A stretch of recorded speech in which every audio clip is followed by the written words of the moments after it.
Dear viewers, السلام علیکم ورحمۃ اللہ وبرکاتہ۔ آپ کے اسلامی یوٹیوب چینل MAK&MJ کی طرف سے صحیح بخاری حدیث نمبر 3666 پیش کرتا ہوں۔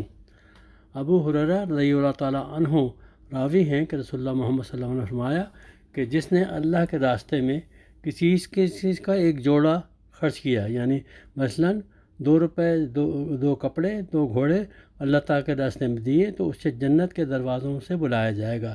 پس جو نمازی ہوگا اسے نماز کے دروازے سے بلائے گا، جو مجاہد ہوگا اسے جہاد کے دروازے سے بلایا جائے گا، جو اہل صدقہ میں سے ہوگا اسے صدقہ کے دروازے سے بلایا جائے گا، اور جو روزہ دار ہوگا اسے صیام یعنی ریان کے دروازے سے بلایا جائے گا۔